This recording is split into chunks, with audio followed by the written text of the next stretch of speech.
এই দৃশ্য আগে দেখেনি পৃথিবী। গ্রীষ্মে যা হয়নি তা হলো শীতে। পৃথিবীর আবহাওয়ার ভাগ্যতিক যে বদলাচ্ছে তা নিয়ে নতুন করে বলার আর অপেক্ষা রাখে না। চিন্তা একটাই যে তা ভালো নয়, বরং খারাপের দিকেই ছুটছে। বিশ্ব উষ্ণায়ন ক্রমশ মানব সভ্যতার ভবিষ্যৎকেই প্রশ্নের মুখে ঠেলে দিচ্ছে। এবার মেরু অঞ্চলে যে পরিবর্তন দেখা গেল তা আজ পর্যন্ত দেখেনি পৃথিবী। আন্টার্কটিকায় যে সমুদ্র রয়েছে তাতে জমাট বরফ রয়েছে। সেখানে গ্রীষ্মের পরিস্থিতি ছিল স্বাভাবিক, যেমন থাকে তেমন, কিন্তু শীতে তাতে বদল হয়েছে। গত 7ই সেপ্টেম্বর দেখা গেছে আন্টার্কটিকার সমুদ্রের বরফের জমাট স্তর 17 বিলিয়ন বর্গ কিলোমিটারে দাঁড়িয়েছে, যা 2023 সালের 7 সেপ্টেম্বর ছিল 17.1 বিলিয়ন বর্গ কিলোমিটার। এখানে বিজ্ঞানীদের চিন্তার কারণ কি?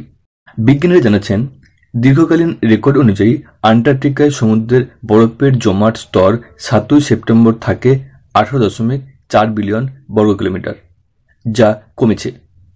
গত বছরের তুলনাতেও এবছর আরও কমল। এই বরফ জমাট বাঁধা কমতে থাকাটাই এখন বিজ্ঞানীদের রাতের ঘুম কেড়ে নিয়েছে। আন্টার্কটিকার সমুদ্রের বরফের জমাট বাঁধা গত বছরও উপর নিচ করেছে। অস্থির ছিল জমাট বাঁধার মাত্রা। 2024 সালেও তাই দেখতে পাওয়া যাচ্ছে। বরফ জমাট বাঁধার মাত্রা খুবই অস্থির।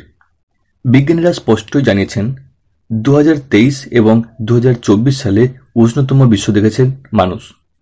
এই যে প্রবল উত্তাপ বৃদ্ধি, সেটাই এসে প্রভাব ফেলেছে আন্টার্কটিকার সমুদ্রে। উষ্ণতা বৃদ্ধি বরফ জমাট বাঁধতে দিচ্ছে না, যা আগামী দিনের জন্য অশনি সংকেত বলে মনে করছেন বিজ্ঞানীরা। দর্শক বন্ধু, এই ধরনের আগামী তথ্য পেতে অবশ্যই চ্যানেলের সঙ্গে থাকুন। চ্যানেলটি সাবস্ক্রাইব এবং নোটিফিকেশন বেল আইকন অন করার মাধ্যমে।